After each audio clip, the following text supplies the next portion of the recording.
Hey, how you doing? Daniel Ruiz Tizon is available for Thursday, the 1st of October 2020 with me, Daniel Ruiz Tizon, episode 273, going out to the 18 patrons who keep this show alive, albeit on a podcast live support.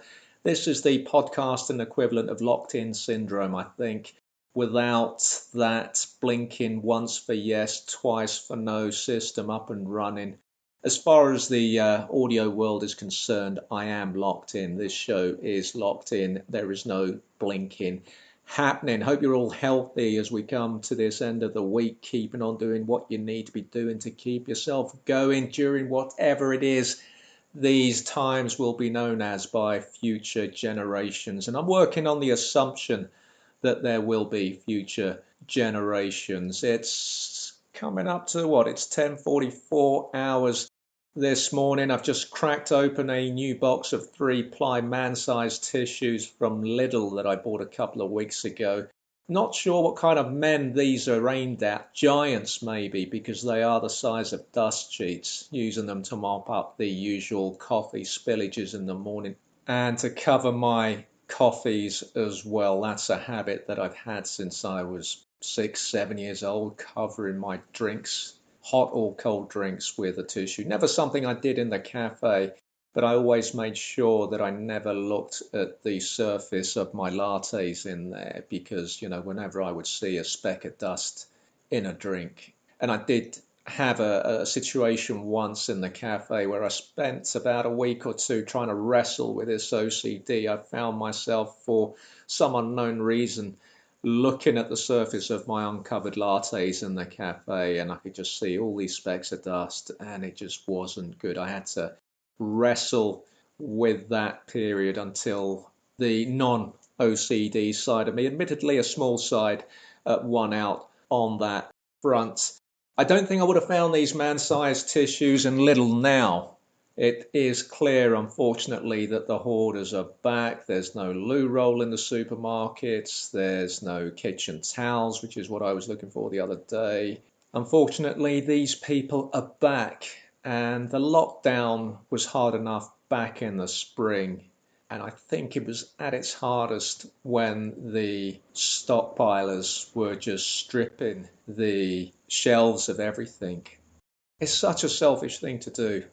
It really is. And it makes it difficult for those of us who are trying to think not just about ourselves during this pandemic. I don't want to stockpile. I don't want to start multi-buying various items and making it difficult for other people. This is the kind of situation, though, that people like me get pushed into, because when we finally see the stuff we need available, we think, well, how many shops am I going to go into again before I find this stuff again? I'm here now, maybe just buy 2 of these rather than 1. I don't want to go down that road. It's really disappointing that these people are back, despite the message being clear that the supply lines aren't affected by the current situation. There is no reason to behave like this. And also the fault lies with supermarkets. You should be policing the situation better. I think Tesco's and Morrison's put in place systems or statements that make it clear there is a limit now on what customers can buy. And I actually think that needs to be rolled out urgently by every single supermarket, because it's disgraceful behavior, and the supermarkets that don't do anything about it are complicit in this. Going for an early record this morning. I'm at my aunt's this afternoon to oversee a repair, so it's likely, though, that I will be recording this show and I won't be able to edit it until I'm back either in the late afternoon or the evening, depending what time the repairman turns up. We're all mucking in right now, doing what we need to do for my aunt. It's just unfortunate that in addition to what is already a difficult week for the family, that there are issues needed to be fixed that have become emergencies right now with my aunt on her own. Sometimes, when there are big things going on, you can face those big things if that's all you have to focus on. But what complicates matters, where that extra stress comes in, the unnecessary stress, is when the smaller things start going wrong at the same time. And on that front, my aunt's been unlucky this week. I've already spoken to her this morning. She then called me back right away. And it became clear to me very early on in the call that she thought I was one of my cousins. This woman is just a mind terrorist, and I'm expecting more of that this afternoon. I didn't expect it this morning, and I told her that she needs to start showing a bit more if she wants to hang on to her official status as my next of kin, because ideally you want your next of kin to be getting your name right at the very least. I mean, that is a minimal requirement. I don't think I'm being unreasonable there. Breakfast update from Tuesday the 29th to this morning. Incredible. We are already in October. Now, we know the years race by, but this has been such a difficult year, such a slow year for all of us, and yet we're in October. October of this nothing year. That is, I think, incredible. Maybe I'm just padding this out. Who knows? You're listening to Daniel Ruiz Tizon is available. Breakfast update. Toast, crackers. Finished the loaf yesterday, new one to break open. As I'm at my aunt's this afternoon, I'm having toast there for lunch, so that gave crackers an opportunity this morning to come in from the cold. Taking a banana with me to my aunt's to support the toast, because my aunt and uncle always have this miniature Sylvanian family-sized bread. A couple of bites and it's gone, and I know that that is not going to suffice for my lunch, even though she's my aunt, even though she is, for now at least, my next of kin. I just don't like the stomach rumbling in front of anyone. I always feel no matter who you're with, no matter how well that person knows you, you need some small talk in order to counter any stomach rumbling audio. I've had a very interrupted week. I had the dentist and opticians on Tuesday and yesterday. I think the opticians was definitely more worrying in terms of the time spent in there. And, there was so much to do in there, glasses selection, trying them on, close contact with the dispensing optician. I was completely uncoordinated going in. I didn't know where to stand. It wasn't the smallest of places. I mean, it wasn't as manic as, say, Poundland. But it still took me a few moments to, get to grips with where I was and what I needed to do. There was a woman in tracksuit bottoms ahead of me. She gave her date of birth. I was looking at her, and obviously she had a face mask on, but I was just, working with what I could see. And I just thought, well, she looks older than me, but turned out, as I expected, because it happens so often now, she was a year younger. She was wearing tracksuit bottoms. She had to make another appointment once she was in there, and she said to the dispensing optician, better make it afternoon, I'm not a morning person. I think the heavily branded tracksuit bottoms told us that. My inner snob screamed before I admonished them for stereotyping. I'd shortlisted a few specs online to minimise my time in the opticians. I had to try them on in there.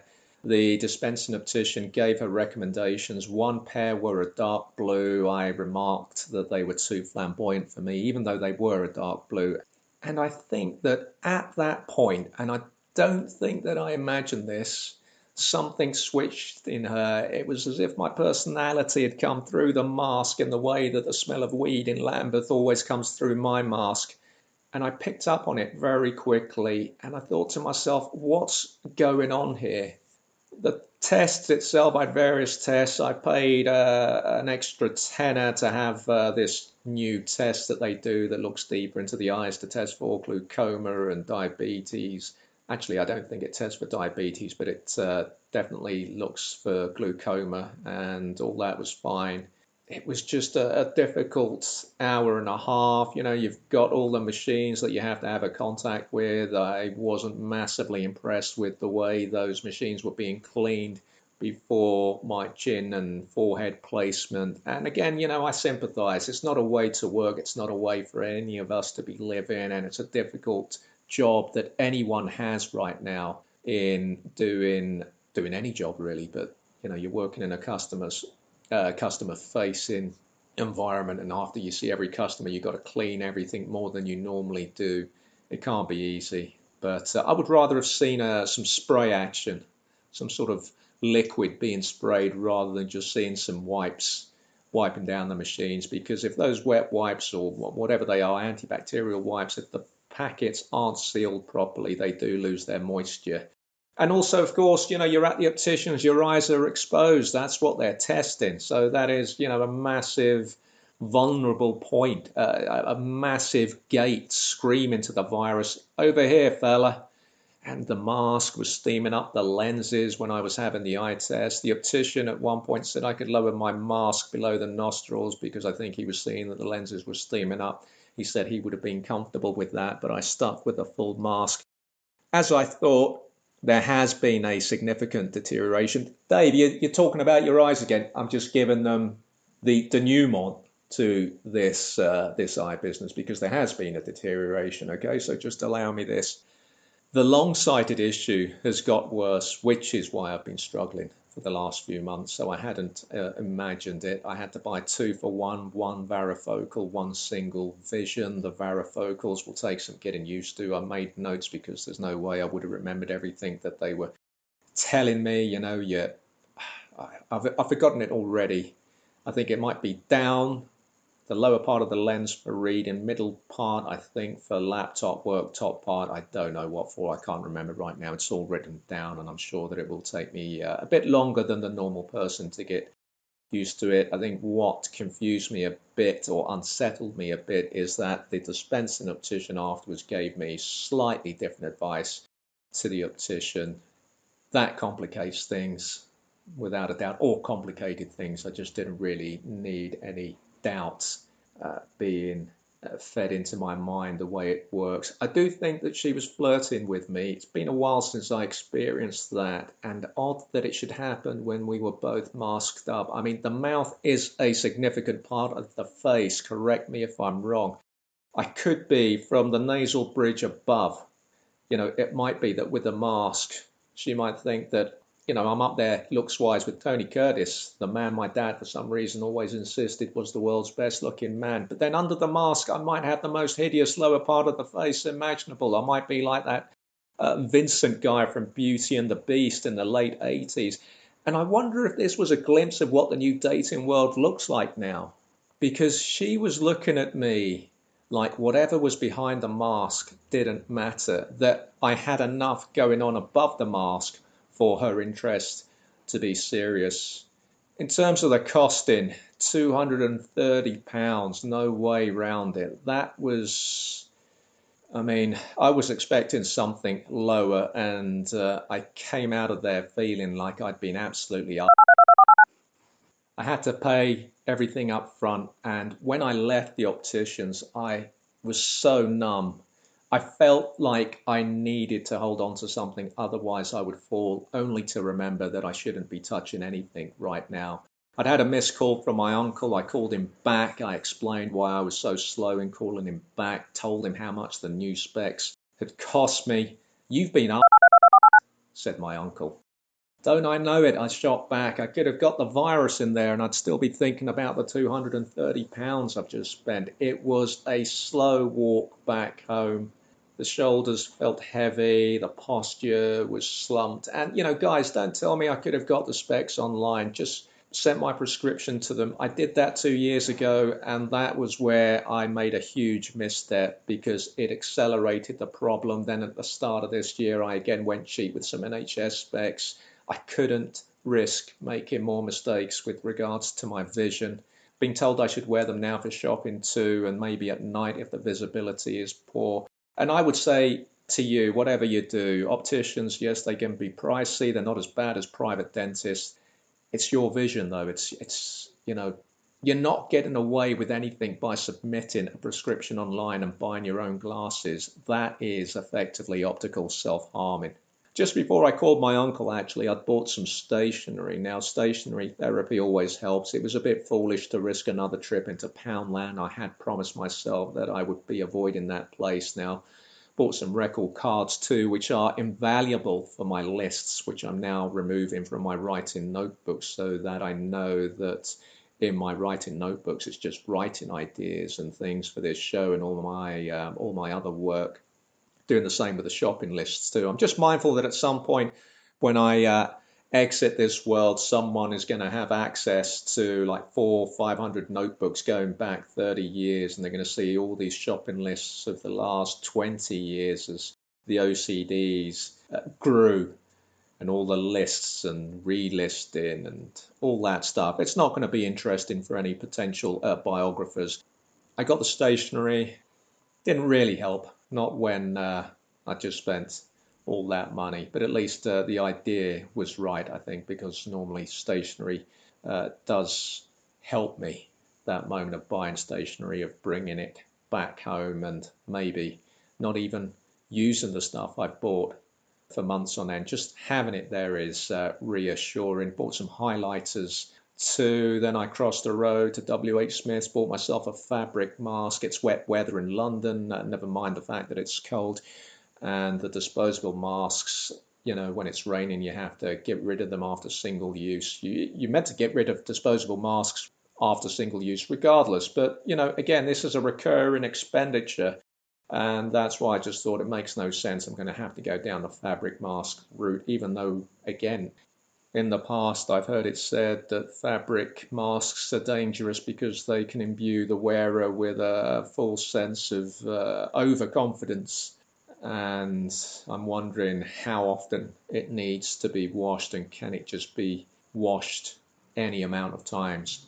Will it still be effective? So anyway, bit the bullet on the fabric mask. A little blow last night. I sat on the email for pretty much all the day. There was an email from one of the guys at the big platform provider I'd hoped to get the new show up on, and right now it was a no. There is that obsession with shows being massive from the start, so I think I'm just going to have to grow the show from scratch, which isn't going to be easy, but I'm confident I can do it. It doesn't really affect me too much beyond the fact that, well, from the off, the visibility would have been greater on this leading podcast platform, but that's the way it is. I've still got to continue. You can please follow the new show on Instagram and Twitter at Shorts for Short. That would be a big help when I'm trying to get interest for this show and chasing interviews. It's not great if the follower count is low, which it is at the moment.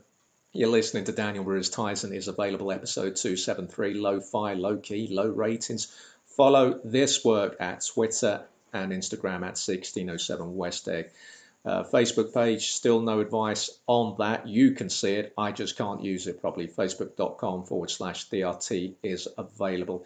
I put an extensive post on the weekend with screenshots, as I said on Monday, under latest news at danielruiztizon.com, explaining what the issue is. It is a known issue for Facebook business pages. We're going to leave our regular listeners now. We're going to continue now over on the Patreon page, patreon.com/DRT available. Sign up there to unlock weekly bonus content on the rest of today's show. We're going to be looking at some freelance ads, League Cup, Star Wars football action, the last 16 first legs. They've now been completed. There's another weird dream. I get locked in the park on Monday night's run.